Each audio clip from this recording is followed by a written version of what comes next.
வாக்குண்டாம் நல்ல மனமுண்டாம் மாமலராள் நோக்குண்டாம் மேனி நுடங்காது பூக்கொண்டு துப்பார் திருமேனி தும்பிக்கையான் பாதம் தப்பாமல் ஷாருவார் தமக்கு ஸ்ருதி ஸ்மிருதி புராணாநாமாலயம் கருணாலயம் நமாமி பகவத்பாதசங்கரம் லோகசங்கரம் அபார கருணா சிந்தும் ஞானதம் சாந்தரூபிணம் ஸ்ரீச்சந்திரசேகரகுரும் பிரணமாமி முதான்பகம் சதாசிவசமாரம்பாம் சங்கராச்சார்யமத்யமாம் அஸ்மதாச்சார்யபர்யந்தாம் வந்தே குருபரம்பராம் குருப்ரம்மா குருர்விஷ்ணுர் குருர்தேவோ மகேஸ்வரः குரு சாட்சாத் பரபிரம்ம தஸ்மை ஸ்ரீ குரவே நமः. சத்குரு ஸ்ரீ சிவன் சாரோட ஜெயந்தி உற்சவத்துல மகாருத்ரம் நடந்துட்டு இருக்கு. இந்த 11 நாள் நிகழ்ச்சியில சாரோட ஜீவனான ஏணிப்படிகளில் மாந்தர்கள் புஸ்தகத்திலேந்து ஒரு மனிதனை எப்படி சார் ஒவ்வொரு நிலையில விவரிச்சு சொல்லியிருக்காரு அப்படிங்கிறத பார்த்துன்னு வரும். அதுல இன்னைக்கு 3வது நாள் ஏணிப்படிகளில் 3வது படி விவேகி, முதல் படி பாபி, 2வது படி பாமரன், 3வது படி விவேகி. இந்த விவேகம் அப்படின்னாலே ஒரு விஷயம் இருக்கிறது, அதுல நல்லது எது கெடுதல் எது அப்படின்னு பிரிச்சு அறிஞ்சிக்கிற ஒரு தன்மை, அதுதான் விவேகம். நமக்கு எது நல்லது கெட்டது தெரியாத இருந்ததுன்னா அவனுக்கு இது நல்லது கெட்டது கூட தெரியாத ஒரு விவேகம் இல்லாத இருக்கான் அப்படின்னு சொல்றோம். அப்ப நன்மை எது தீமை எது அப்படிங்கிறத பிரிச்சு தெரிஞ்சுடுத்தினாலே தீமையிலேருந்து நம்மளை காப்பாத்திக்கலாம். அவ்வளவுதான். அப்படி இருக்கிற அந்த விவேகம் அப்படின்னு பொதுவான அர்த்தமாக இருந்தாலும் இங்க சார் மனிதர்களை நிலைப்படுத்துறதே விவேகி அப்படிங்கிறதுக்கு சார் கொடுக்கிற டெபினிஷன் அற்ப பாபங்களுக்கு பயப்படுபவன். அதாவது பாபி என்ன பண்ணுவான், மகா பாதகத்தை கூட அஞ்சாத பண்ணுவான். அடுத்தது பாமரனா இருக்கிறதே அற்ப பாபத்தை பண்ணுவான் அப்படின்னு. ஆனா இங்க 3வது நிலையில என்ன சொல்றார், விவேகியா இருக்கிறது அந்த அற்ப பாபங்களுக்கு கூட பயப்படுவான் அப்படின்னா அந்த மகா பாபம் முதலான விஷயத்துக்கிட்ட போகவே மாட்டான் அப்படின்னு அர்த்தம். சோ அற்ப பாபங்களுக்கும் பயப்படுறான். 2வது வாழ்க்கையில் நிதானத்தை கொண்டவன். ரொம்ப முக்கியமான ஒரு குவாலிஃபிகேஷன், அந்த நிதானம் தப்பாத இருக்கிறது. அந்த நிதானம் எப்போ தப்புறோம் அப்படின்னு, நிதானம் இல்லாத நடந்துக்கிறது எமோஷன்னாலதான் நாம அப்படி நடந்துக்கிறோம். ரொம்ப ஓவர் எமோஷனா ஆயிடுத்து அப்படின்னா தலகால் புரியாத ஒரு என்ன, ரொம்ப சந்தோஷமா இருந்தாலும் சரி, இல்ல கோபமா இருந்தாலும் சரி, துக்கமா இருந்தாலும் சரி, அப்போ அந்த வாழ்க்கையில நிதானத்தை கொண்டவன், நிதானமா நடந்துக்கிறவன், இவன் தான் விவேகி அப்படின்னு சார் சொல்ற. 2 சிம்பிளான விஷயமா சொல்லி இருக்கார். அற்ப பாபங்களுக்கு பயப்படுவன், வாழ்க்கையில் நிதானத்தை கொண்டவன், இவன் தான் விவேகி அப்படின்னு சொல்ற. சரி, இப்ப இத வச்சுட்டு நாம விவேக நிலையில இருக்கிறதா நினைச்சுப்போம்.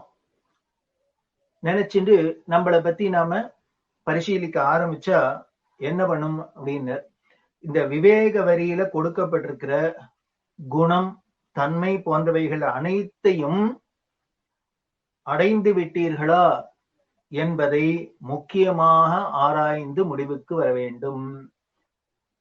இந்த ஒவ்வொரு நிலைமைக்கும் வரிகள்லாம் சொல்லியிருக்காள் இல்லையா, இந்த நிலையில இருக்கிறவன் இதெல்லாம் பண்ணுவன், இதெல்லாம் பண்ண மாட்டான் அப்படின்லாம் ஒரு பல வரிகள் சொல்லியிருக்காரு. அதுல இந்த விவேகி அப்படிங்கிறதுக்கு வரிசையா சொல்லியிருக்காரு, நூற்றுக்கணக்கான வரிகள். அதுல இருக்கிற வரிகள்ல சொல்ற விஷயங்களை எல்லாத்தையும் பரிசீலித்து ஆராய்ந்து முடிவுக்கு வரணும். அதாவது ஒரு சில விவேக நிலையில் வரிகளை மட்டும் ஏற்று விவேகிகளாக முடிவு செய்து கொண்டு விடக்கூடாது. ஒரு சில வரிகளை இருக்குன்னு இது எனக்கு டேலி ஆறுது, சோ அதனால நான் விவேகி தான் போல இருக்கு அப்படின்னு நாம முடிவுக்கு வந்துட முடியாது. அப்படி வந்துடக்கூடாது. ஏதாவது ஓரிரு பாமர வரிகளை ஏற்றுவிட்டாலும் அவர்கள் பாமரர்களே, அன்றி விவேகிகள் ஆக மாட்டார்கள். ஆனாலும் அந்த ஓரிரு குணங்களை விலக்கி திருந்திவிட்டால் விவேகிகளாக மாறிவிடலாம். அந்த பாமர வரிகள்ல இருக்கிறது ஏதானும் 1-2 நம்மள்ட்ட மிக்ஸ் ஆகி இருந்ததுனால் அந்த குணங்கள் எல்லாம் திருத்தினுட்டோம் அப்படின்னா நாமளும் விவேகி ஆயிடலாம் அப்படின்னு. சில தொகுப்புகளை மட்டும் படித்துவிட்டு நிலையை தீர்மானித்து விடாமல், சில தொகுப்பை மட்டும் படிச்சுட்டு நம்ம நிலையை தீர்மானிச்சுக்க கூடாது. எல்லா தொகுப்புகளிலும் உள்ள விவேக, பாமர, பாவி வரிகள் அனைத்தையும் தனித்தனியாக பிரித்து எழுதி வைத்துக் கொண்டு, அதாவது ஒரு டேபுலர் காலம் மாதிரி போடணும். மேல தலைப்பு போட்டணும், பாவி, பாமரன், விவேகி அப்படின்னு 3 காலம் போட்டு இந்த புஸ்தகத்துல ஏணிப்படிகள் மாந்தர்கள்ல முதல்ல இருந்து ஆரம்பிக்கிறவன் வேதத்தை விவாதத்துக்கு உட்படுத்துவன் பாவி அப்படின்னு சொல்லியிருக்காரு இல்லையா? அதுல இருந்து போட்டு வரிசையா அடுத்தது பாமரனுக்கு என்ன சொல்லியிருக்கார், விவேகிக்கு என்ன சொல்லியிருக்க, இப்படி எல்லாத்தையும் லிஸ்ட் போடணும். பெரிய லிஸ்ட் இது.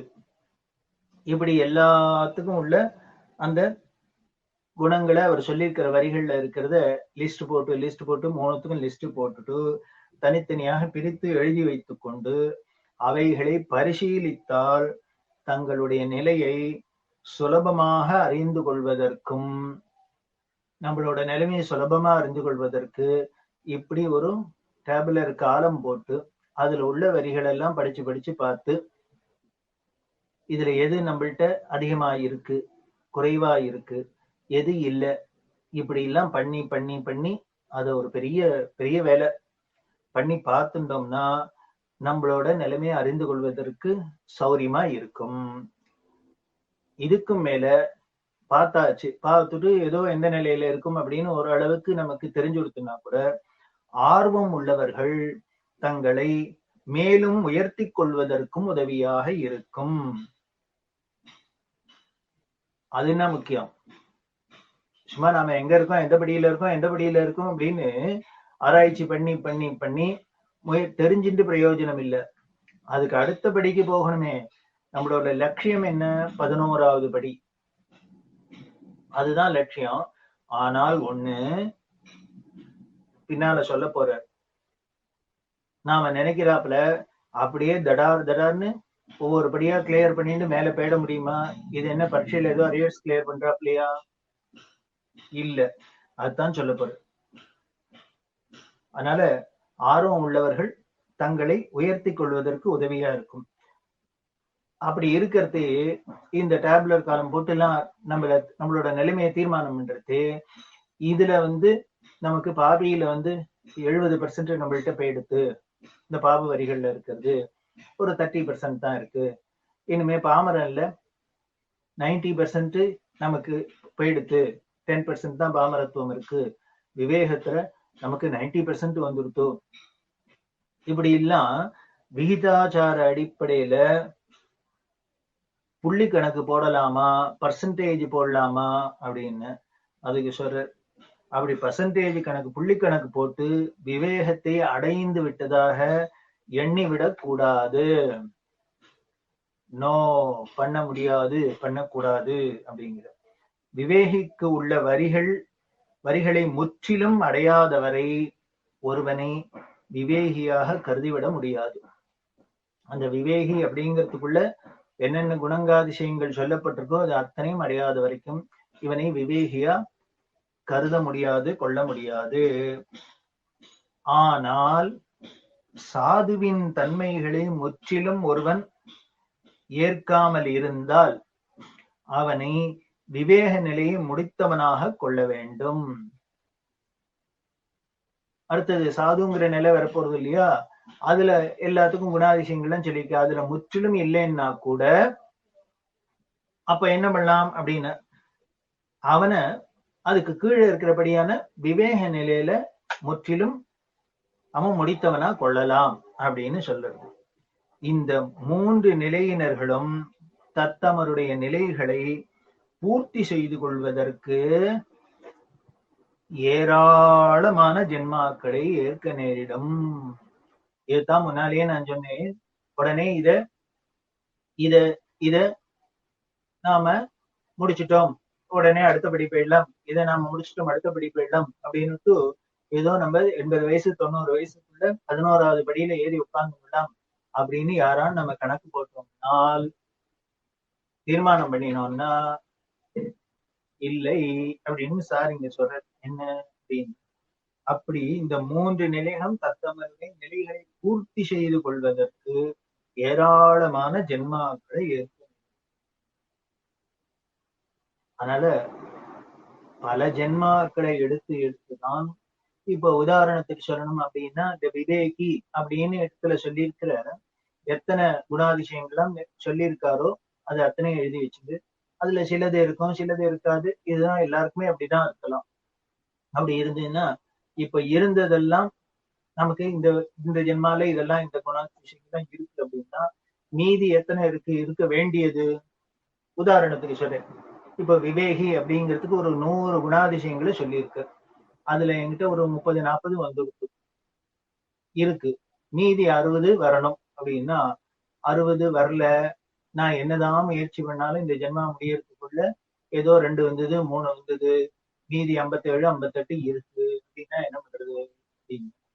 அடுத்த ஜென்மால இந்த விவேக நிலையில மீதி இருக்கிற அந்த 57 58ல எத்தனை பூர்த்தி ஆகுதோ தெரியாது. அப்போ 10 ஆகலாம், 15 ஆகும். அதுக்கப்புறம் அந்த ஜென்மாவை முடிஞ்சு போயிடுச்சா, அடுத்தது மீதி என்ன 20 30 இருக்கா, அதுக்கு இன்னொரு ஜென்மா. இப்படியே பண்ணி பண்ணி பண்ணி கடைசியில விவேகிங்கிறத முடிக்கிறதுக்கு 8 ஜென்மா ஆச்சு 10 ஜென்மா ஆச்சு அப்படின்னு எத்தனையோ அவளோட கணக்கை பொறுத்தது, சாமர்த்தியத்தை பொறுத்தது, அதிர்ஷ்டத்தை பொறுத்தது. அதுதான் சொல்ற. அதனால பல ஜென்மாக்களை ஏற்க ஏராளமான ஜென்மாக்களை, பல ஜென்மா கூட இல்லை, ஏராளமான ஜென்மாக்களை ஏற்க நேரிடும் அப்படின்னு சொல்ற. அப்படின்னா நாம 3வது நாள்லயே விவேகிங்கிற படியை பாக்குறதுக்கு வந்துட்டோம். ஆனால் இவர் சொல்ற கணக்குப்படி பார்த்தா நீ 1வது படியை தாண்டறதுக்கு எத்தனை ஜென்மா ஆக போறதோ, 2வது படிக்கு வர்றதுக்கே எத்தனை ஜென்மா ஆக போறதோ, அதுக்கப்புறம் அதை தாண்டறதுக்கு எத்தனை ஆக போறதோ, இப்படி எல்லாம் இருக்கு. ஏன்னா நிஜமாவே ஒரு மனித வாழ்க்கை அதுல ஒரு உயர்ந்த நிலையை அடையிறது அப்படிங்கிறது அவ்வளவு சுலபமான விஷயம் இல்லை. எவ்வளவு ஒரு கடினமான நிலை ஒரு அப்படிங்கிறது தெரியாது. ஆனால் அப்படி கடினமான ஒரு நிலைய நம்ம கண்ணெதிர்க்க சிவன் சார், பெரியவா போன்ற மகான்கள்லாம் அடைஞ்சு எய்த்தாப்புல உட்கார்ந்துருந்தா அப்படின்னா, அப்ப தெரிஞ்சுக்கணும் அவளோட வேல்யூ, அவளோட பெருமை அப்பதான் தெரியும். இந்த நிலையை அடையறதுக்கு, அவள் இருக்கிற நிலையை நாம அடையறதுக்கு எத்தனை முயற்சி பண்ணியிருக்கணும், எவ்வளவு அதுல பரிசிரமப்பட்டிருக்கணும், எத்தனை ஜென்மாக்கள் அதுல எடுத்திருக்கணும். புனரபி ஜனனம் புனரபி மரணம், திருப்பி திருப்பி திருப்பி திருப்பி வந்து வந்து வந்து அது ப்ராசஸ் ஆகிதான். மாணிக்கவாசகர் சொல்றாரு, புல்லாகி பூடாய் புழுவாய் பல் விருகமாகி பறவையாய் பாம்பாய் கல்லாய் மனிதராய் பையாய் பல் அசுரராகி முனிவராய் தேவராய் செல்லாய் இன்னின்ற இத்தாவர ஜங்கமத்துள் எல்லா பிறப்பும் பிறந்திழைத்தேன்.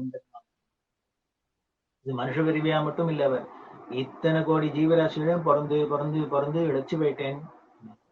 அப்படி இருக்கிற அந்த ஒரு விஷயத்துல ஒரு மனித ஜென்மா கிடைச்சிருக்கு அப்படின்னா அதுதான் அரிது அரிது மானிடராய் பிறத்தல. அந்த மானிடரா பிறந்தாதானே இப்படி எல்லாம் தெரிஞ்சுக்க முடியும். நாம எங்க இருக்கோம், எப்படி இருக்கோம், ஏதா இருக்கோம், நம்மளோட நிலைமை என்ன, இதை எப்படி உயர்த்திக்கிறது அப்படிங்கிறதுக்கு எல்லாம் எப்போ ஒரு வாய்ப்பு ஏற்படுறது, இந்த மானிட பிறவி கிடைக்கிறது. அதனால இந்த கிடைத்த மானிட பிறவிய அந்த வாய்ப்பை தவற விடாத இருக்கிறது தான் புத்திசாலித்தனம். அதுதான் பெரிய விவேகம். அதுதான் பெரிய விவேகம். அவன் தான் பெரிய விவேகி. அப்படி இருக்கிற அந்த விவேகியிலேயே ஒரு 4 தினசு விவேகி வேற சொல்றாரு. பின்னாடி 2 படிகள்ல வரப்போகுது. இது முதல்ல இப்ப 3வது படியில விவேகி சொல்லியிருக்கார். அப்புறம் 5வது படியிலிருந்து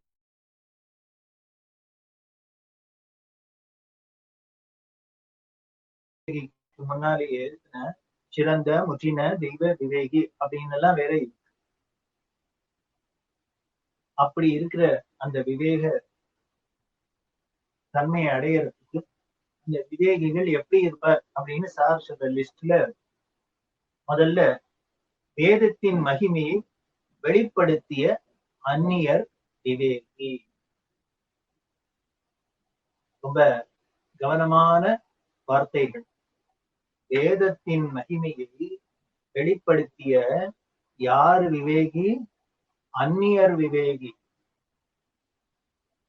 ஏன் அப்படின்னு, இந்த பாரத தேசத்துல பிறந்தவாளுக்கு, இந்த சனாதன தர்மத்துல பிறந்தவாளுக்கு வேதத்தோட மகிமை தெரிஞ்சே இருக்கணும் அப்படின்னு தெரியுது. சோ இவாளுக்கு தெரிஞ்சிருக்கிறது ஒன்றும் பெரிய காரியம் இல்லை. இதுக்கு சம்பந்தமே இல்லாத எங்கேயோ பிறக்கிறவாளுக்கு இதோட பெருமை தெரியறது, இதோட மகிமை தெரியறதுன்னா விவேகி. இதுக்கு உதாரணம் சொன்னோம்னா, பெரியவாழ்கிட்ட எத்தனை ஃபாரினர்ஸ் வந்திருக்கா, இல்ல ரமணாசிரமமா இருக்கட்டும், இன்னும் பல இடங்கள்ல பார்த்தீங்கன்னா இந்த வேதாந்தத்து மேல ஈடுபாடு ஏற்பட்டு, அது எப்போ வருது? இந்த வேதத்தோட மகிமைய தெரிஞ்சதுனாலதான் வேதாந்தத்துல ஈடுபாடு வருது இல்லையா? அதனால அப்படி தெரிஞ்சுமே எத்தனையோ ஃபாரினர்ஸ் அங்கங்க போய் பார்த்தா நமக்கு ஆச்சரியமா இருக்கு. அவளோட ஜென்மாக்கும் அவளோட கலாச்சாரத்துக்கும் சூழ்நிலைக்கும் கொஞ்சம் கூட சம்பந்தமே இல்லை, இந்த ஆன்மீகத்துக்கும் அதுக்கும். ஆனால் இவர்களுக்கு அப்படி எங்கேயோ பிறந்து வளர்ந்திருந்தா கூட, அந்த சூழ்நிலை இருந்தா கூட, என்னமும் ஜென்மாந்திர அந்த ஒரு பிராரப்தம் கொண்டு இவாளை இந்த நல்ல வழியில சேர்க்கிறது அப்படின்னா, இதுல ஈடுபடுத்துறதுன்னா அது ரொம்ப அவசியம். இது எப்படி அப்படின்னு சார் சொல்லியிருக்காரு இல்லையோ, இந்த நிலைகள்லாம் அடைய பல ஜென்மாக்களை எடுக்க வேண்டியிருக்கும் அப்படின்னு. அப்படி இருக்கிற அந்த ஜென்மாக்கள் இங்கதானும் இல்லை, எங்கதானும் இருக்கலாம். தெரியவா சம்ஸ்கிருத காலேஜ்ல இருக்கா. அப்ப இருக்கிறதே ஒரு வெளிநாட்டு பக்தர் ஒருத்தர், அவர் பெரியவா தரிசனத்துல வந்து பெரியவாள்கிட்ட ரொம்ப ஈடுபாடு ஏற்பட்டு வந்து இருந்திருக்கு.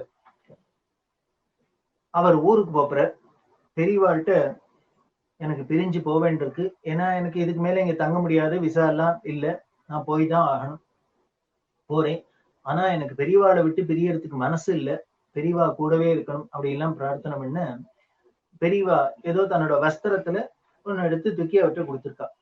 தூக்கி போட்டு இதை வச்சுக்கோ, இதுவே நான் கூட இருக்கிறாப்புல. அதாவது ஞானிகளுக்கு என்ன துரும்ப தூக்கி போட்டா கூட அதை எப்படி வேணா மாத்த முடியும், பிரம்மாட்சமா மாத்த முடியும், பண்ணியிருக்கா. இதை பார்த்து இந்த கைங்கரியம் என்ற கண்ணன் அப்படின்னு அவருக்கு ஒரு ஆச்சரியம். இன்னும் பெரியவா இப்படி எல்லாம் பண்ண மாட்டாளே, இப்படி ஒரு விசித்திரமான ஒரு பிரசாதமா கொடுத்து அவரை அனுப்புறாளே அப்படின்னு. அப்புறம் உடனே இது இவருக்கு தோணித்து இல்லையா? அப்புறம் கேட்கிறா பெரியவா, என்ன நான் இது மாதிரி பண்ணேன்னு உனக்கு தோன்றதாக்கும். வந்து இந்த நாயன்மார் எத்தனை பேர் அப்படின்னா, இவர் சொல்றாரு 63.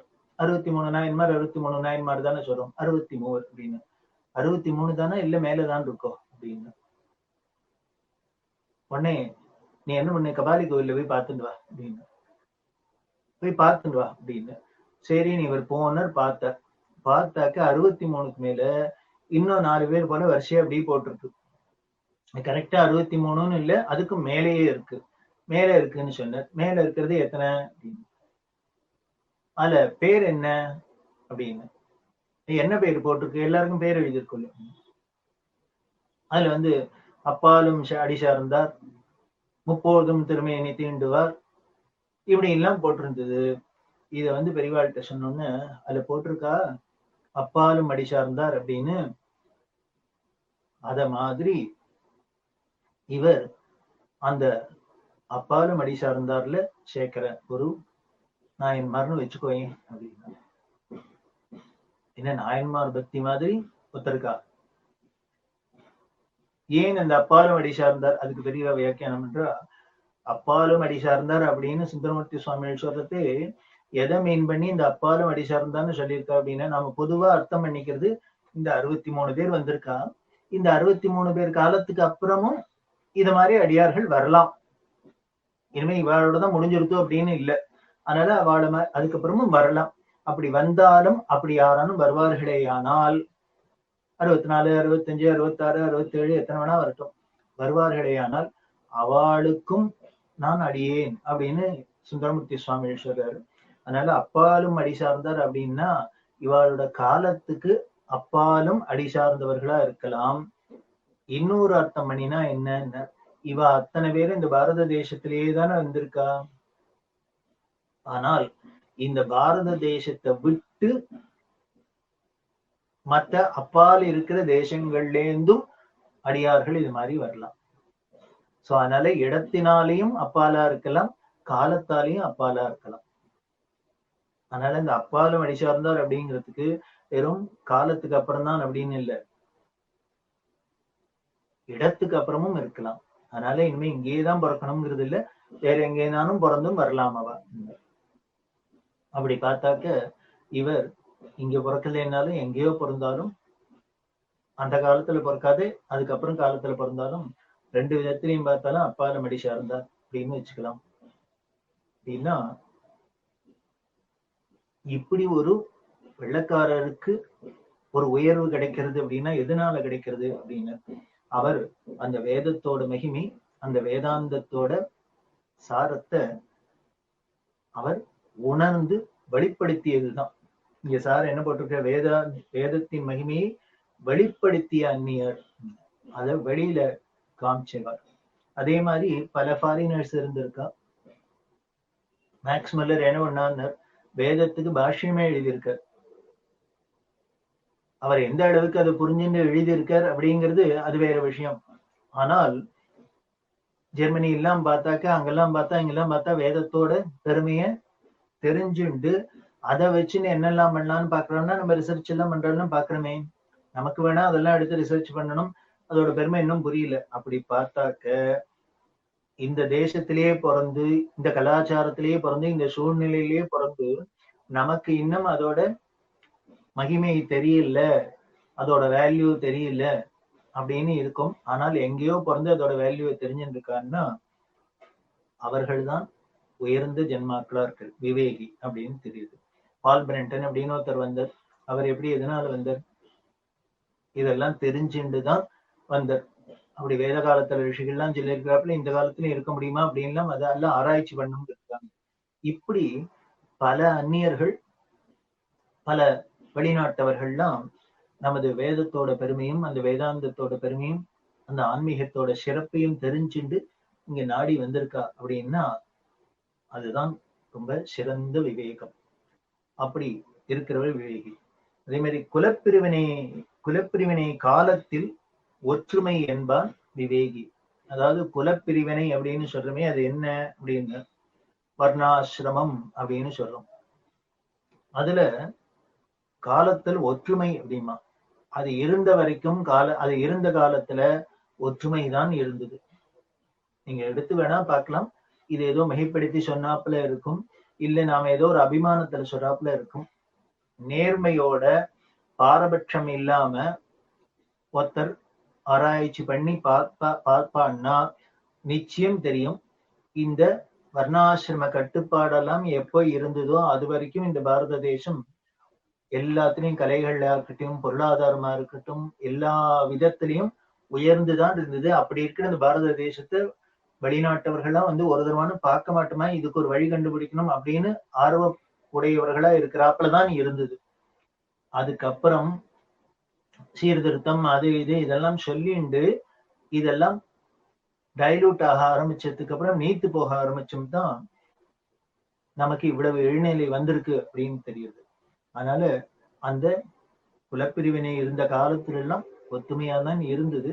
அதனால நாம ஏதோ ஒரு தவறுதலா சொல்றோம். அதாவது பிரித்தாளும் சூழ்ச்சியில அந்நியர்கள் பண்ணின ஒரு கட்டிவிட்ட கட்டுக்கதை, அவ்வளவுதான். தெரியவா தெய்வத்தின் குரலை கேட்கிறா. அப்படி எல்லாம் அடக்கி ஆள்றதா இன்னும் யுக கணக்காக ஒருத்தர் அடக்கி வைக்க முடியும்? அதுவும் சமுதாயத்துல ஒரு பெருவாரியான ஜனத்தொகை உள்ள ஒரு கும்பல, ஒரு சிறுபான்மையா ஜனத்தொகை இருக்கிறவாளால எத்தனை யுக கணக்காக அடக்கி வைக்க முடியும்? அடக்கி வச்சிருந்தா வேலை வேணா வாங்கலாம். ஆனா எத்தனை கலைகள் வளர்ந்திருக்கு. இந்த கலைகளை வளர்த்தவெல்லாம் ஏதோ ஒரு குறிப்பிட்ட பிரிவினர் இல்லையே. அதனால ஒரு அடக்குமுறையில இருக்கிறதே, ஒருத்தருக்கு அடிமையா இருக்கிறதே நம்மளோட கலைத்திறன் நிச்சயம் வெளிப்படாது. அதுக்கு நாம சுதந்திரமா இருக்கிறதே தான் நம்மளோட முழு மனசோட நம்மளோட கலைத்திறனை காமிக்க முடியும், வெளிப்படுத்த. அப்படித்தானே பண்ணியிருக்கா. பண்டைய காலத்துல அப்படித்தானே வெளிப்படுத்தப்பட்டிருக்கு. இன்னைக்கு நாம பண்றதை பார்த்து ரசிக்கிறதுக்கு யாரும் இல்லையே. இன்னும் ஆச்சரியமா தெரியலையே. இன்னமும் நம்மளோட பழம்பெருமையைத்தானே சொல்லி சொல்லி பெருமைப்பட வேண்டியிருக்கு. அதுதான் இந்த இடத்துல இதுக்கு விளக்கம் கொடுக்கிறார் சார். உலகில் மாநில வர்க்கத்தினர் அனைவரையும் நல்லவர்களாக இயங்க வைக்கலாமே தவிர மற்றைய ஏராளமான அம்சங்களில் சமமாக அமைத்து உருவாக்க முடியாது. அதாவது இந்த பிரிவினை பிரிவினை அப்படின்னு சொல்றோம் இல்லையா, அதுல என்ன பண்ணா அப்படின்னு அப்படி எத்தனை பிரிவினையா இருந்தா கூட அவ அத்தனை பேரையும் நல்லவாளாதான் இருக்க வைக்கிறதுக்கு பண்ண முடியுமே தவிர எல்லாருக்கும் ஒரே மாதிரி நடை உடை பாவனை இருப்பிடம் அப்படின்னு எல்லாம் எல்லாத்தையும் ஈக்குவலா ஒரே மாதிரியே வைக்கவே முடியாது. சமமாக அமைத்து உருவாக்க முடியாது. முடியறதோ? இவ்வளவு நாம சமத்துவம் இத்தனை பேசுற காலத்துல கூட அத்தனை பேருக்கும் வீடு, அத்தனை பேருக்கும் காரு, அத்தனை பேருக்கும் சௌக்கியமான சாப்பாடு எங்கேயான்னு இருக்க முடியுறதா? இன்னும் இப்பதானே அந்த ஏற்றத்தாழ்வு ஜாஸ்தியா இருக்கு. ஏழை பணக்காரங்க ஏற்றத்தாழ்வு இப்பதானே ஜாஸ்தியா தெரியுது. அதனாலதானே இவ்வளவு பிரச்சனைகள் வருது. அதனால எல்லாத்துலயும் மத்த ஏழான லௌகீகமான அம்சங்கள்ல பொருளாதார ரீதியாவா இருக்கட்டும், எதுவா இருக்கட்டும், அம்சங்களை எல்லாரையும் சமமா ஈக்குவலா வைக்கிறதுங்கிறது முடியவே முடியாத காரியம். அப்ப என்ன பண்ணலாம்னு, நான் பொருளாதார ரீதியாவா இருக்கட்டும், குல ரீதியாவா இருக்கட்டும், ஏற்ற இறக்கம் இருந்தாலும் எல்லாரும் நல்லவாளா இருக்கலாம். அவர்கள் அவர்கள் அவர்கள் அவர்கள் இடத்துல அவர்கள் அவர்கள் ஏரியாக்குள்ள நல்லவாளா இருக்கலாம். இதுதான் முக்கியம். அதைத்தான் பண்றதுக்கு முயற்சி பண்றோம். அப்படிதான் பண்ணி தரும். அதனால எல்லாரையும் சமமா அமைத்து உருவாக்க முடியாது. இதுக்கு மேல இன்னொன்னு சொல்ற, அப்படி வேணும்னாக்க என்ன பண்ணலாம், உயர்ந்த நிலையில இருக்கிறவாட வேணா கீழே இறக்கலாமே தவிர கீழே இருக்கிறவாட மேல உயர்த்த முடியாது. கண்கூடா பாக்குறோம். இந்த வார்த்தைகள்லாம் எடுத்து பார்க்கறதே நிதர்சனமா நமக்கு தெரியுது. இத என்ன பண்றோம், சமத்துவம் சமமாக்குறோம் அப்படின்லாம் சொல்லிவிட்டு இதனால நாம என்ன இல்லாமோ அதுக்குன்னு உண்டான முயற்சிகள்லாம் பண்றோம். எண்ணம் என்னமோ நோக்கம் என்னமோ உயர்ந்த நோக்கம் தான். எல்லாரையும் சமமா இருக்கணும், எல்லோரும் ஈக்குவலா இருக்கணும், அதுல ஒன்றும் கருத்து வேறுபாடே கிடையாது. அத்தனை பேரையும் ஏற்றத்தாழ்வு இல்லாத சமமா இருக்கிறதுங்கிறது ரொம்ப உயர்ந்த ஒரு நிலைதான், உயர்ந்த எண்ணம் தான், பாராட்டணும். ஆனால் அது நாம அடையறதுக்கு என்னெல்லாமோ நாம முயற்சி பண்ணி எல்லாம் பண்ணி பாக்குறோம். ஆனா அதனால அடைஞ்சமா அப்படின்னு இல்ல. அது ஏதோ கொணாமனான்னு தான் போயிருக்கு. பார்த்தாக்க கீழே இருக்கிறவாட உயர்த்த முடிஞ்சதோ இல்லையோ, உயர்ந்து இருந்தவாட கீழே இறக்க முடியாது. பாக்குறமே, எத்தனையோ உயர்ந்த குலத்துல பிறந்தவர்கள்லாம் தங்களோட குலத்தை விஷயங்கள்லாம் விட்டுட்டு, குலாச்சாரங்கள்லாம் விட்டுட்டு ஒரு சாதாரண சகஜமான நிலைக்கு தாழ்ந்த நிலைக்கு வந்ததுதான் பார்த்திருக்குமே வெளிய, இல்ல தாழ்ந்த நிலையில இருக்கிறவாள்லாம் உயர்ந்த நிலைக்கு ஏறிடுதா ஏதோ ஒண்ணு ரெண்டு அங்கங்க இருக்கலாம், உதாரணத்துக்கு இருக்கலாம். ஆனா பெருவாரியா தான் சொல்றது இது. அதான் இங்க சொல்றது. அதனால உயர்ந்தவர்களின் சந்ததியரை கீழே இறக்கலாமே தவிர கீழே இருக்கிறவாளோட சந்ததிய மேல உயர்த்த முடியாது அப்படிங்கிறது. இதுதான் இந்த கொலைப்பிரிவினை காலத்தில் ஒற்றுமையை ஏற்பான் அப்படிங்கிறது. இதெல்லாம் பத்தி தெய்வத்தின் குரலையும் அந்த வர்ணாசிரமத்தை பத்தி அதுல உள்ள அது பிரிவினைக்குள்ளேயே எப்படி ஒற்றுமை இருந்தது, ஒற்றுமைக்குள்ளேயே எப்படி பிரிவினை இருந்ததுங்களாம் ரொம்ப விவரமா சொல்லப்பட்டிருக்கு. இது எதுக்காக அப்படின்னு, அது ஏதோ பெரிய நாம இப்ப நினைக்கிறாப்புல நமக்கு போதிக்கிறாப்புல ஒரு பெரிய பாவமான ஒரு விஷயம், அதனாலதான் எல்லாம் போச்சு அப்படிங்கிறாப்புல இல்ல அப்படிங்கறது புரிஞ்சுட்டா போதும். மூணாவது, தாழ்ந்தோரின் உணவு பண்டங்களை ஏற்காதவன்.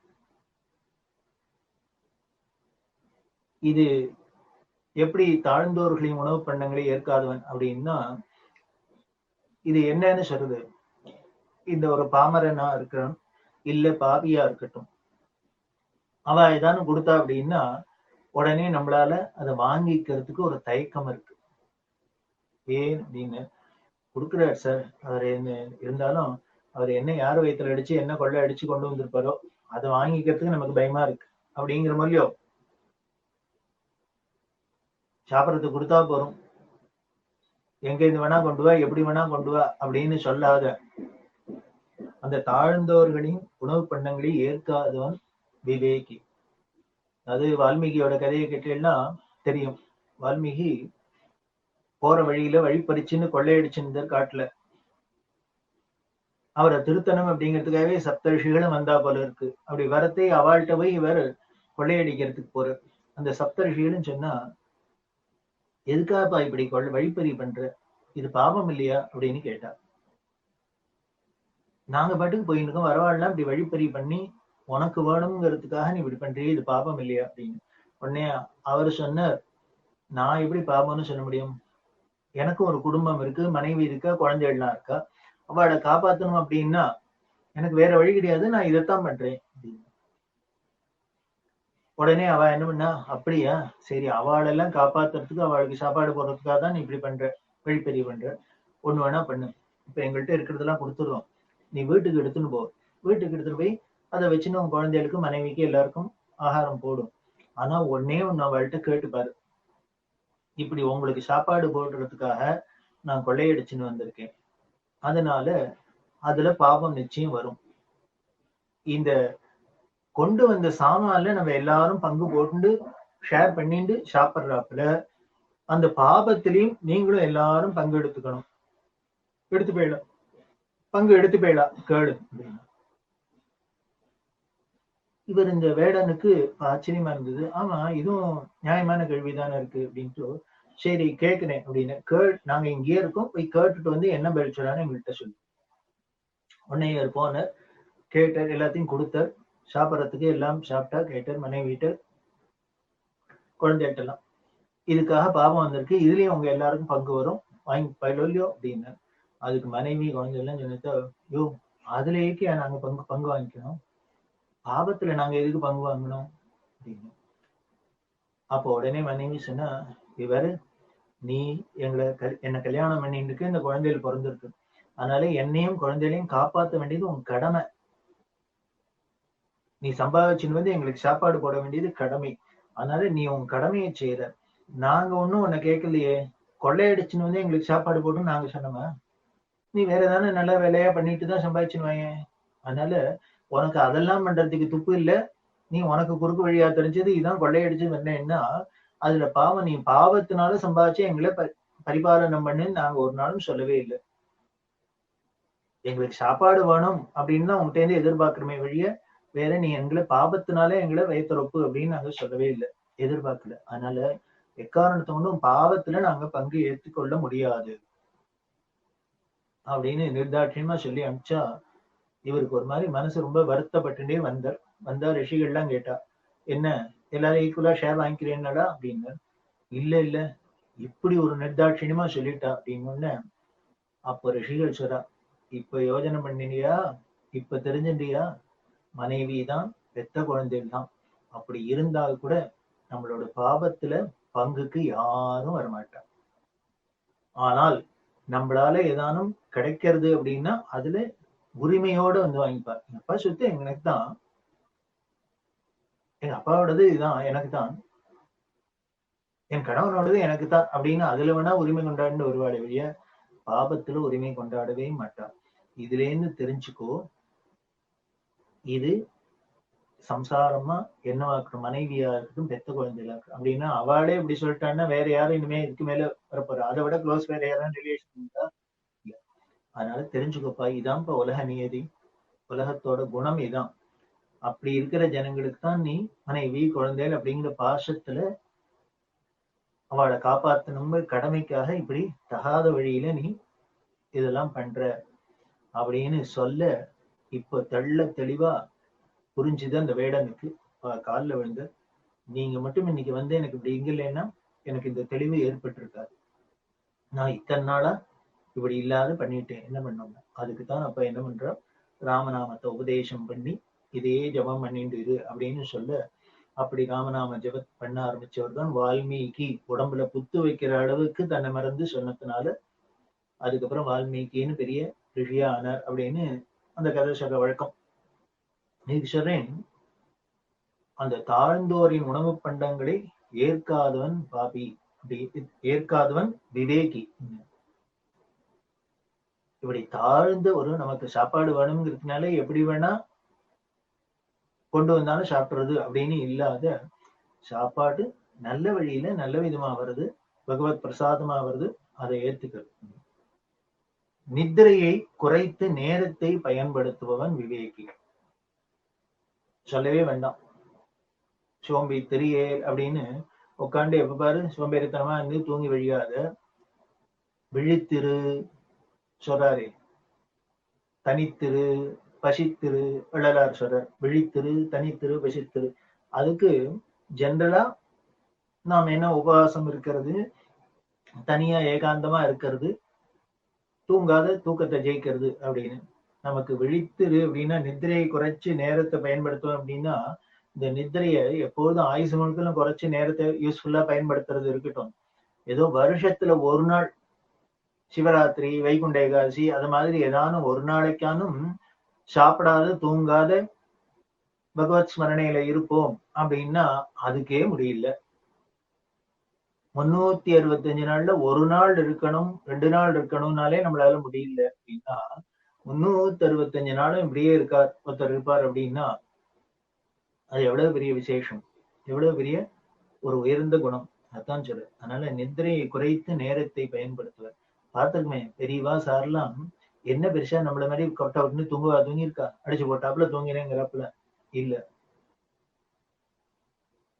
அப்படி அவ தூங்குறாப்புல படுத்திருந்தா கூட அதுவும் விழிப்பு நிலைதான். அப்படிதான் இருந்திருக்கா அப்படின்னு தெரியுது.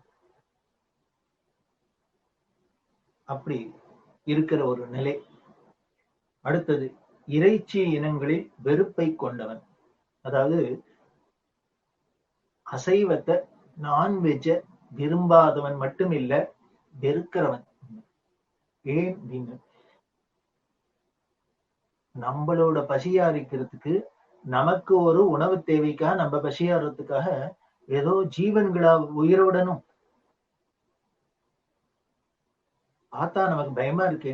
ரத்தம் சொட்ட சொட்ட கதற கதற ஒரு ஆட்டை வெட்டி கோழியை வச்சு எல்லாம் துடிக்க துடிக்க ஒரு மீன் எடுத்துன்னு நம்ம சாப்பிடுறோம் அப்படின்னா, அப்படியான அந்த இறைச்சியை சாப்பிட்டு நம்ம சந்தோஷப்படணுமா, நம்ம உடம்பு வளரணுமா?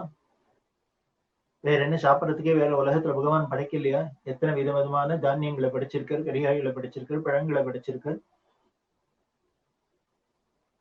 அதனால அதுல ஒரு வெறுப்பு வச்சுக்கணும். வேண்டாம், இப்படி ஒண்ணும் நாம சாப்பிட வேண்டாம், வேற சாத்வீகமான உணவை அருந்துவோம் அப்படின்னு இருக்கிறது அவன் விவேகி. அதே மாதிரி தனக்கு பிரீதியானதையும் பகவானுக்கு ஒதுக்குபவன் விவேகி. அது தனக்கு ரொம்ப பிடிச்சதா இருந்தா கூட அதை கூட ஈஸ்வரார்ப்பணமா சுவாமிக்குன்னு பகவானுக்குன்னு அர்ப்பணம் பண்ணக்கூடிய பக்திமான். நாம என்ன பண்ணுவோம், நமக்கு சாப்பிட்றதுக்கு அப்படின்னா வாழைப்பழம் மலைப்பழமா வாங்கி சாப்பிடுறோம், இல்ல நல்ல ஃபர்ஸ்ட் கிளாஸ் காஷ்மீர் ஆப்பிளா வாங்கி சாப்பிடுறோம். ஆனா சுவாமிக்கு நைவேத்தியம் பண்ணும் அப்படின்னா பூவம்பழம் இருந்தா போதும். இப்படித்தானே வச்சுருக்கோம். அப்படி இல்லை, தனக்கு எது ரொம்ப பிரீத்தியானதோ பிரியமானதோ அத பகவானுக்குன்னு ஒதுக்கி அர்ப்பணம் பண்றவன் விவேகி. தனது இன்ப துன்பங்களை பாராட்டாதவன் விவேகி. தனக்கு இன்பம் வந்தாலும் சரி, துன்பம் வந்தாலும் சரி, அத பாராட்ட மாட்டான். அவ்வளவுதான். அதாவது இன்பம் வந்ததுன்னா பாராட்டுறதுன்னா உடனேயே எல்லாருக்கும் செய்தி அனுப்பிச்சு உடனே பார்ட்டியை கொடுத்து சந்தோஷப்படுத்தி ஆஹா ஓஹோ அப்படின்னு தலகால் புரியாத குதிக்காதும் இருக்கிறது. அதே மாதிரி ஒரு துன்பம் வந்தாலும் உடனே இடிஞ்சு விழுந்துட்டாப்புல எனக்கு தான் தெரியும், எனக்கே வருது, எனக்குன்னே இத்தனையும் வருது அப்படி இப்படின்னா நாம புலம்புறாளோ இல்லையோ, ஸ்ட்ரெயின் பண்ணிக்கிறாளே, அது மாதிரியும் இல்லாத இருக்கிறது. ஒரு அதாவது பேலன்ஸ்டா ஒரு நிலையில இருக்கிறது. பெரியவாள்கிட்ட ஒரு அமெரிக்காலேயே செட்டில் ஆகி அங்கே இருந்தவர், வருஷக்கணக்கா இருந்தவர். அவர் பெரியவா தரிசனத்துக்கு வர அவருக்கு ஒரு எண்ணம் என்ன அப்படின்னா, இந்த காலத்திலயும் இன்னமும் ஏதோ மடம் சாமியார் அது இதெல்லாம் போயிட்டு இந்த ஜனங்கள்லாம் இருக்காது, இதெல்லாம் உதவுமா இந்த காலத்துக்கு? இந்த காலம் என்னமோ எங்கேயோ ராக்கெட்ல போயிட்டு இந்திரனுக்கும் சந்திரனுக்கும் போய் ஆராய்ச்சி பண்ணிட்டு இருக்கு. அந்த காலத்துல போய் இப்படி எல்லாம் போய் எல்லாரும் இன்னும் பழம்பெருச்சாளிகளா பழமைவாதிகளா இருக்காளே அப்படின்னு அவருக்கு ஒரு குறை. அதோட இல்ல, பெரியவாழ்கிட்ட எல்லாம் போறதுக்கு அப்படின்னா அவள்கிட்ட அட்ராக்ஷன் இருக்கு, அப்படின்னு காணாத கண்டாங்க அப்படின்ட்டு என்ன ஒரு ஒரு தற்கால விஷயங்கள்ல ஏதோ ஒரு வேதாந்தம் அதெல்லாம் அந்த ஏதோ பழசுல வேணா ஒரு பெரிய ஆளா இருக்கலாம், இந்த புதுசு இல்லாம ஆங்கிலம் தெரியுமா இங்கிலீஷ் தெரியுமா அப்படின்லாம் அவருக்கு ஒரு எண்ணம். அந்த ஒரு பாவத்தோடயே வர பெரியவாள்கிட்ட. அப்போ அவர் உட்கார்ந்துக்கிட்டு பெரியவா அவர்கிட்ட எல்லாம் பேசிட்டு தான் அமெரிக்காலேயே செட்டில் ஆயிட்டு எல்லாம் பண்ணார். அப்போ அவர் சொன்னார், சரி நீ அமெரிக்காலேயே போயிருக்க, செட்டில் ஆயிருக்க, உன் மனைவி அங்கே போய் செட்டில் ஆயிருக்க, வருஷ கணக்காயிருக்கு, வந்து உனக்கு குழந்தைகள்லாம் அங்கேயேதான் பிறந்தது, அதனால அதுகள்லாம் அமெரிக்கா குழந்தைகள் தான். எல்லாம் பேசிட்டு அவளுக்கு தமிழ் தெரியுமோன்னு, தெரியாது அப்படின்னு. ஏன்னா நாங்க இங்க பிறந்து வளர்ந்ததுனால எங்களுக்கு தமிழ் தெரியும், அவளுக்கு அங்கேயே பிறந்து வளர்ந்ததுனால தமிழ் தெரிய வாய்ப்பு இல்லை, தமிழ் தெரியாது. சரி அப்ப வீட்டுல எல்லாரும் எப்படி பேசிப்பேன்? இங்கிலீஷ்ல தான் பேசுவோம். சரி இங்கிலீஷ்ல தான் பேசிப்பேன் அப்படின்னா உடனே பெரியவா கேட்கிறான், இங்கிலீஷ்ல தான் பேசுவேன், ஆனா ஒருத்தருக்கு யாரா இருந்தாலும் மனசுக்குள்ள ஒண்ணு பேசுறதுக்கு முன்னால எண்ணம் எழும், இது மாதிரி இதை சொல்லணும் அதை கேட்கணும் அப்படின்லாம் தோணும். அந்த எண்ணம் எதுல தோணும்னா தாய்மொழியில தான் தோணும். தமிழா இருந்தா தமிழனா இருந்தா தமிழ்ல தோணும், தெலுங்கனா இருந்தா தெலுங்குல தோணும், அப்படிதான் தோணும். அதனால உனக்கு மனசுல தோன்றது தமிழ்ல தோணி அதை டிரான்ஸ்லேட் பண்ணி வெளியில மொழிபெயர்த்து இங்கிலீஷ்ல சொல்லுவியா, இல்ல மனசுல தோன்றதே இங்கிலீஷ்ல தான் தோணுமா? அவர் சொன்ன இல்ல இல்ல, அது நினைப்பே இங்கிலீஷ்ல தான் வரும், அந்த அளவுக்கு போயிடுத்து, ஊறிடுத்தோம் ஆங்கிலம்.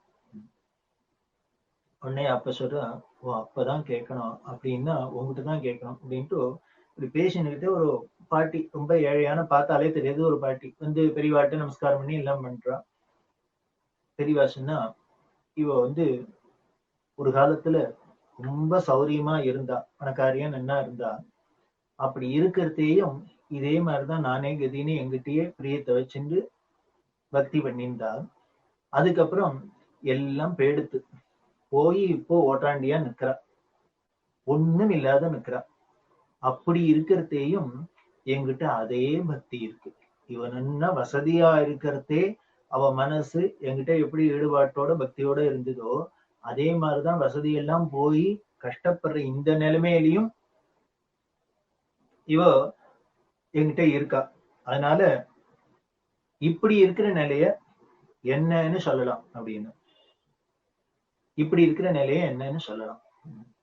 இவளோட மனசு ஏதாவது வசதியா இருந்தான்னா அது இன்பமான நிலை, இப்போ வசதி எல்லாம் பேடுத்து கஷ்டப்படுறான்னா துன்பப்படுற நிலை. இந்த நிலையில அவ எப்படி இருக்கா? அவ மனசு மாறவே இல்லை. அவள்கிட்ட அவளோட மனசு என்னென்ன, வெளியில சௌக்கியம் இருக்கிறதையும் சரி, வெளியில சௌக்கியம் குறைஞ்சு போனாலும் சரி, இவளோட மனோநிலை மட்டும் என்கிட்ட பக்திங்கிறது ஈடுபட்டதாவே இருக்கு, மாறாத இருக்கு. இந்த நிலையை குறிக்கிறதுக்கு இங்கிலீஷ்ல என்ன வார்த்தைன்னு கேட்டார். இதை கேட்டோன்னா அவர் அரண்டு போயிட்டார், பயந்துட்டார். என்ன இவர் என்னன்னு சிந்தார், சங்கராச்சாரியாருக்கு இதானே இங்கிலீஷ்லாம் தெரியுமா அப்படின்னு. இப்போ உடனே பெரியவா சொல்றா, அப்படி இருக்கு நிலைத்தான் ஈக்வி பாய்ஸ்ன்னு சொல்லாமா அப்படின்னு. அதாவது சமநிலையில ஸ்தித பிரஜன் அப்படிங்கிறமே அதுதான். இன்ப நிலையா இருக்கட்டும் துன்ப நிலையா இருக்கட்டும் மனசு ஒரே நிலையில இருக்குது, அது இப்படி அப்படியும் ஆடாத இருக்கிறது. அதுதான் அங்க முக்கியம். தனது இன்ப துன்பங்களை பாராட்டாதவன் விவேகி. ராமரை பாக்குறமே, ராமர் என்ன பண்றார் அப்படின்னு, நாளைக்கு பட்டாபிஷேகம் ராஜா நாடுன்னு சொன்னா, அப்போ இவர் என்ன பண்ணார், ஒரே ஐடியா தலகால் புரியாத குதிக்கல இன்பத்துல. அதே மாதிரி அடுத்த க்ஷணமே நாடு கிடையாது காடுதான்னு சொன்னா, அதனால உடனே வேற சோகமே வடிவா உட்கார்ந்து என் தலையெழுத்து இப்படி ஆயிட்டேன்னு அதுக்கும் வருத்தப்படுது. அப்படி இருக்கிறது தான். இப்படி எல்லாத்தையும் இன்பத்தையும் துன்பத்தையும் சமமா பாதிக்கிறவன், அதை பாராட்டாத சமமா இருக்கிறவன் தான் விவேகி. உள்ளத்தில் விகல்பத்தை விளக்கியவன். நிறைய நமக்கு இருக்கிற ஒரு தோஷம், அதாவது விகல்பம் அப்படின்னா என்ன அப்படின்னா, ஏதோ ஒண்ணு வேற தினசா நினைச்சுக்கிறது. அவர் போற போக்குல நம்மளை பார்த்து ஏதோ வேற ஏதோ எண்ணத்துல விஷ் பண்ணாத வேப்பர், நம்மளாவே கர்வீகர் பார்த்து ஒரு விஷ் கூட பண்ணாத போறார் அப்படின்னு இது மாதிரி தப்பா மிஸ் அண்டர்ஸ்டாண்ட் பண்ணிக்கிறதெல்லாம் விகல்பத்தினாலதான். அதை விளக்கியவன் விவேகி. சக்திக்குற்ற ஈகையை கடமையாக நினைப்பவன், அதாவது தன்னால என்ன அடுத்த வாழ்க்கை ஒரு உதவி பண்ண முடியுமோ, தான தர்மம் பண்ண முடியுமோ, அத ஒரு கடமையா நினைப்பேன். நம்மளோட டியூட்டியில ஒண்ணும் தான தர்மம் பண்றதுங்கிறது அப்படி நினைக்கிறவன். அதே மாதிரி இந்த ஈகையிலையும் என்னென்ன, தரத்தை ஒட்டி ஈகையை விநியோகிக்கும் பிரபு. அவருக்கு சக்தி நிறைய இருக்கு எல்லாருக்கும் கொடுக்கறதுக்கு. ஆனா என்ன பண்ணுவார், அவளோட கொடுக்கறதே அவளோட யோகியதைக்கு ஏத்தாப்புல கொடுக்கறது. தரத்தை ஒட்டி கொடுக்கிற பிரபு அவன் விவேகி. ஆக இருக்குங்கிறதுனால எல்லாத்தையும் வேற எல்லாருக்கும் விட்டுறது அப்படின்னு இல்லாத, இது அவளுக்கு போறோம், இவரோட குவாலிபிகேஷனுக்கு இதை கொடுத்தா போறோம், இவரோட தகுதிக்கு இதை கொடுத்தா போறோம் அப்படின்னு பண்றவன். மறுமை பலனை கருதாமல் தானம் ஏற்பவன். தானம் பண்றதே ஏதோ இது பண்ணினாக்க அடுத்தது ஏதோ ஜென்மத்துல போய் அத்தருக்கு போறோம் இத்தரு அப்படின்னு மறுமையில அதோட பலனை எதிர்பார்க்காத இருக்கிறவன். பசுக்களையும் வேதசாலையும் பராமரித்த பிரபு விவேக். இதுக்கு யாரு சொல்றது, கண்ணை எதிர்க்க பார்க்கலாம் அப்படின்னா பெரியவாளை சொல்லலாம். பசுக்களையும் வேதசாலையும் பராமரித்த பிரபு தான் அவர். இன்னைக்கு பசுக்களுக்கெல்லாம் ஒரு நல்ல விதமா இருந்துருக்கு, வேத பாடசாலையும் இருக்கு அப்படின்னா அதுக்கு பெரியவா மாதிரி மகான்கள் அவதாரம் பண்ணினதுனாலதான். அதுவும் இந்த 21ஆம் நூற்றாண்டுல 20ஆம் நூற்றாண்டுல இருக்குன்னா அதுக்கு முழுக்க முழுக்க ஒரே காரணம் பெரியவா தான் அப்படின்னு சொல்லலாம். வந்தடைந்த பதவியை நெறியுடன் வகிப்பவன்.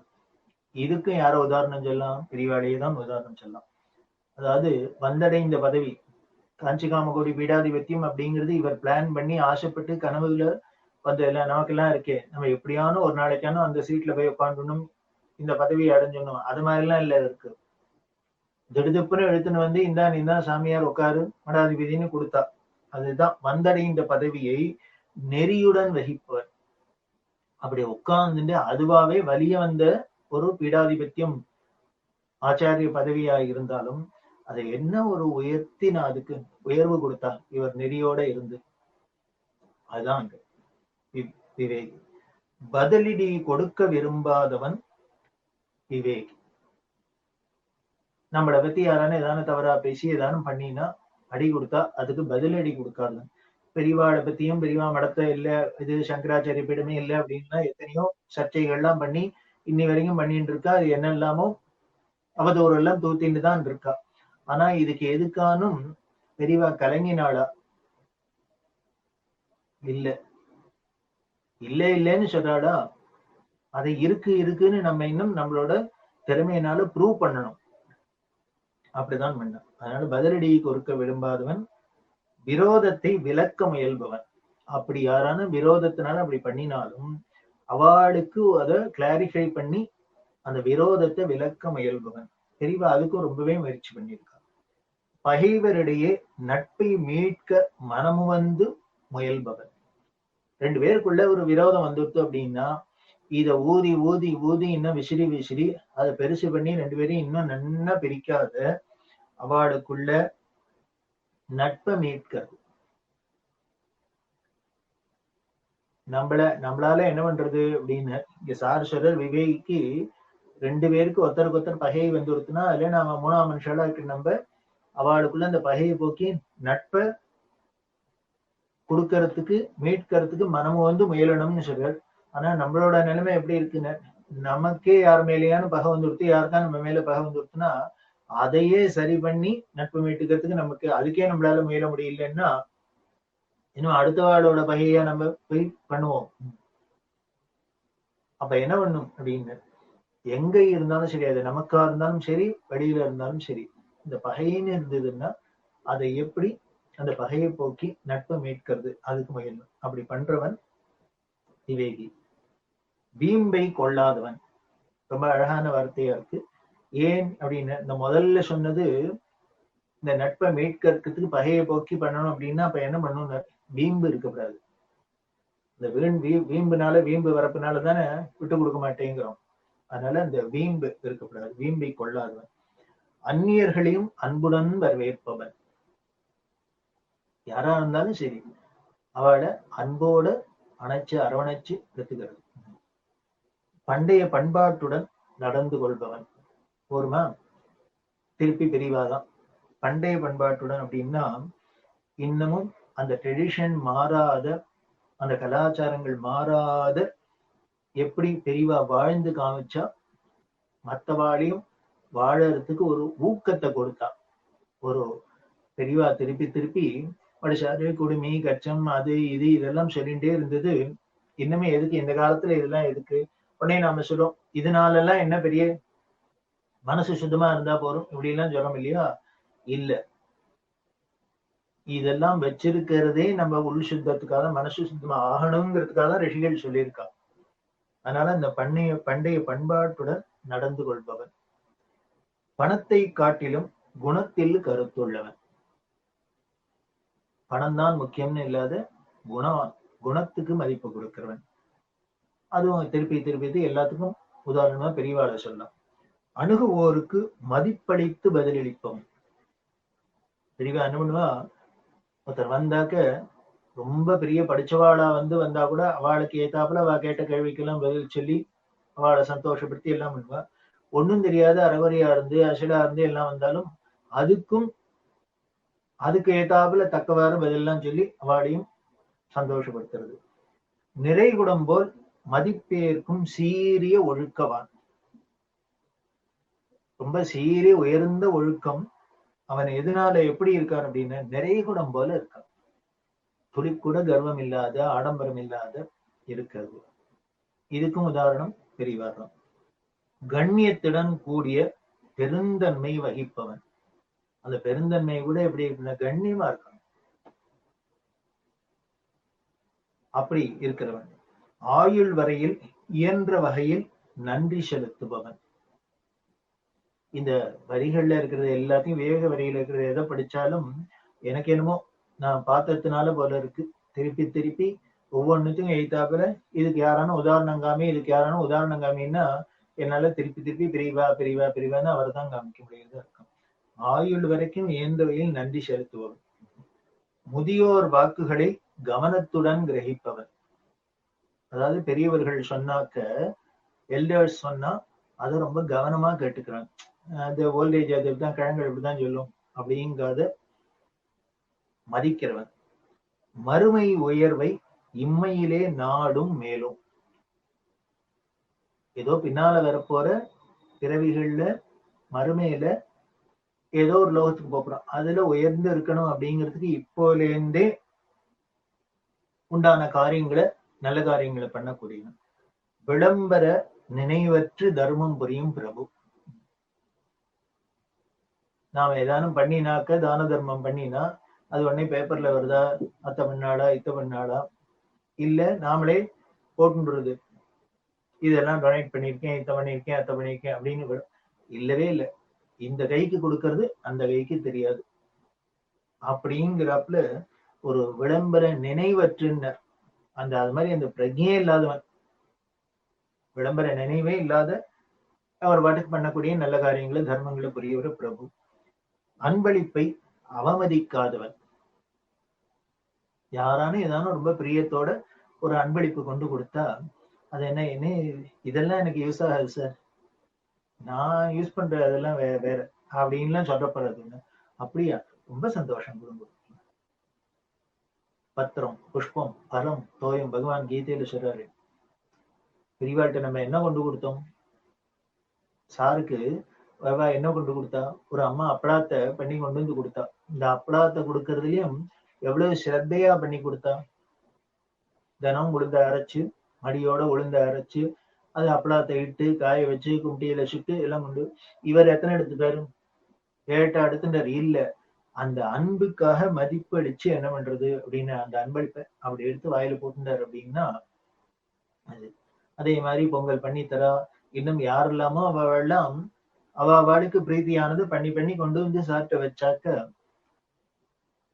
ஐயா இதெல்லாம் கொண்டு வைக்காதுங்க, எனக்கு எல்லாம் வேண்டாம், இதெல்லாம் சரிப்பட்டு வராது, நான் என்ன இதெல்லாம் அப்படின்னா அங்க பேச்சே கிடையாது. கொண்டு வந்தாடா ஆஹா. அதுதான் அன்பளிப்பை அவமதிக்காதவன். ஏழைகளுக்கு விட்டு கொடுக்கும் பிரபு. பெரிய கொடீஸ்வரா இருக்கலாம், ஆனா ஏழைகளுக்காக விட்டு கொடுக்கறது. யார்கிட்ட வந்து மதுரை விட்டேன்னா பாரு ஒண்ணு ரெண்டுல ஒண்ணு பண்ணிடுறேன் பாடம் கற்பிக்கிறேன் அப்படின்னு இல்லாத விட்டு கொடுக்கிற பிரபு. வருவாயை நம்பி கடன் வாங்காதவன். எல்லாருக்கும் பொருந்தராப்புல இருக்கு. நாம என்ன பண்ணிடுறோம்? நாளைக்கு இத்தனை வரப்போறது இத்தனை வரப்போறதுங்கிறதுக்கு முன்னால இன்னைக்கே அதுல கிரெடிட் கார்டுல எல்லாம் ஃபில்அப் பண்ணி வச்சிடுறோம். இல்ல, அப்படி இருக்கக்கூடாது. வருவாயை நம்பின்னு கடன் வாங்கக்கூடாது. வருவாய்க்கு உள்ள செலவழிக்கிறதுக்கு கத்துக்கணும். அவ்வளவுதான். ஒரு வைதிகர் ஒரு பெரிய இன்கம் டேக்ஸ் ஆபீஸ்ல பெரிய ஆபீஸரா இருக்கா. அவ வீட்டு வாத்தியா அவ ரெண்டு பேருமா பெரியவாழ்கிட்ட தரிசனத்துக்கு போனா. பெரியவா எல்லாம் பேசியிருந்தா உனக்கு எவ்வளவு வருது எனக்கு அன்னைக்கு கிட்டா அந்த வைத்தியத்தை. சரி உனக்கு குடும்பம் எத்தனை பேர் எல்லாம் கிட்டும், உனக்கு போர்லன்னா கடன் வாங்குவேன்னு. எவ்வளவு வாங்குவேன்னு மாச கடைசியில ஏதானும் ஒரு 50-100 இருக்கும் வாங்குவேன் அப்படின்னு. ஓஹோ அப்படின்னு உடனே அவர்கிட்ட கேட்டா, நீ உனக்கு எவ்வளவு சம்பளம்னாரு. அவர் ஏதோ 3000 என்னமோ சொன்னார். நீ கடன் வாங்குவேன்னு. நானும் வாங்குவேன். எவ்வளவு வாங்குவேன்? இந்த 1000-500 வாங்குவேன் அப்படின்னு. உடனே பெரியவா சொல்றா, இவனுக்கு 300 ரூபாய் சம்பளம் வருது, ஆனா மாச கடைசியில 50-100 கடன் வாங்குறான். உனக்கு 3000 ரூபாய் வருது, ஆனா நீ 1000-500-1000 வாங்குற. இதுல இருந்து ஒண்ணு தெரியுது, 300 ரூபாய் சம்பளம் எங்க 3000 ரூபாய், அது போல 10 பங்கு சம்பளம். அப்ப அவரு கடனே வாங்கக்கூடாது தானே. ஆனா பெரியவா சொல்றா, இப்போ 300 ரூபாய் சம்பளக்காரனும் கடன் வாங்குறான், 3000 ரூபாய் சம்பளக்காரனும் கடன் வாங்குறான், எல்லாரும் கடன் வாங்குறா. அப்படின்னா இதுல இருந்து என்ன தெரியுது அப்படின்னு, அவளுக்கு வரவுக்கு ஏத்த செலவு செய்ய தெரியல, சாமர்த்தியம் இல்லைன்னு தெரியுது. அது என்ன நம்ம வரவுக்குள்ள செலவு. அதனால வருவாயை நம்பி கடன் வாங்கணும். அப்படி வருவாய் இன்னைக்கு வருது, அந்த அதுவும் இருக்கிற காலம் இருக்கிற இடத்துல திடீர்னு எல்லாருக்கும் சேலரி கட் பண்ணிட்டா அதை பண்ணிட்டான்னா எல்லாரும் திருன்னு முழிச்சுண்டு. அதனால எவ்வளவு பெரிய விபரீதங்கள்லாம் நடக்கிறது. அதனால என்ன பண்ணும், இது மாதிரி எல்லாம் வரலாம் அப்படிங்கறது இது ஒரு படிப்பணியா எடுத்துட்டு பிற்காலத்துல இருக்கிறது ஜாகிரதையா இருக்கணும். விரலுக்கு ஏத்த வைக்கும் அப்படிங்கிறோம். தந்தவன் இருந்தாலும் கைமாறு கடனை திருப்புவன்.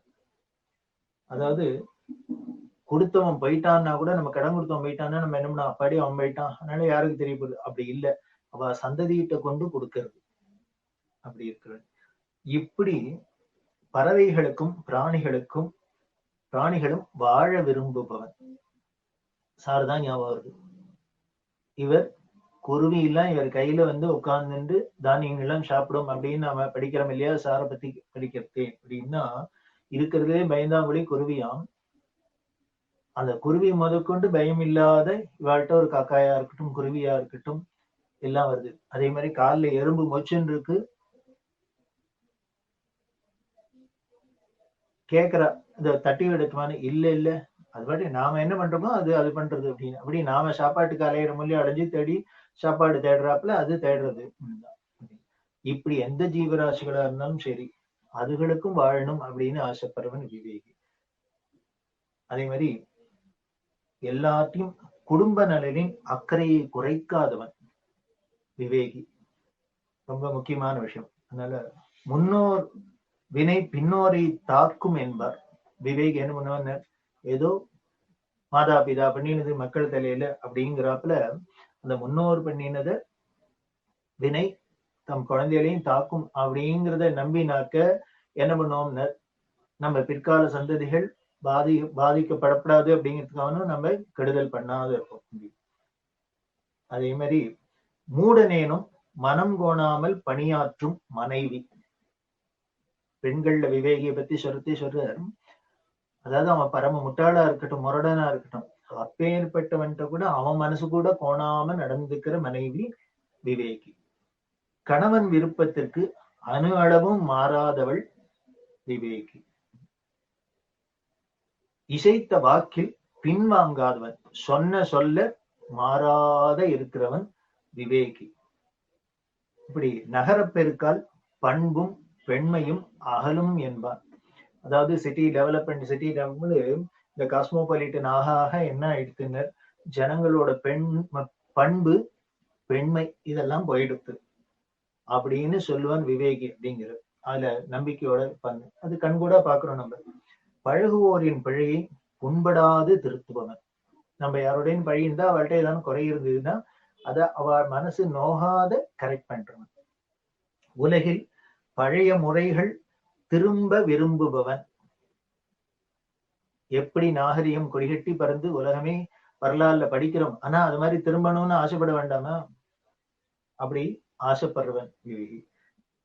இப்படி பலவிதமான விவேகிகளை பத்தி சொல்லி, இந்த விவேக குணத்தை சொல்லி தன் தனையனை போல் மாணவனை கருதும் ஆசான் இப்படி எல்லாம் சொல்லி வேதாந்திகளின் உறவில் விருப்பம் உள்ளவன். அதாவது தெளிந்த ஞானத்துள்ள வேதாந்திகளோட அவளோட உறவு வச்சுக்கிறதுல விருப்பம் உள்ளவன். வித்வத் கலைகளில் ரசித்து மகிழ்பவன். சத்துள்ள சம்பாஷணையில் மனம் கொள்பவன்.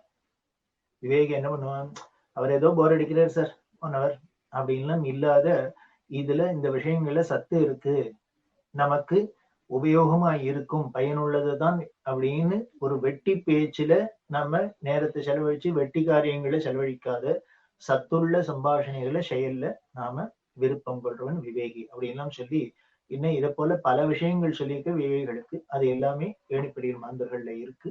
அது என்னங்கிறத நாம எல்லாரும் பார்த்து தெரிஞ்சுப்போம். அப்படி இருக்கிற நாம் 1வது படியிலேருந்து 2வது படியிலேருந்து 3வது படியில இருக்கிற நிலைமையை பார்த்திருக்கோம். 4வது படி என்னங்கிறத நாளை மாலை 4:30 மணிக்கு பார்க்கலாம். நமஸ்காரம்.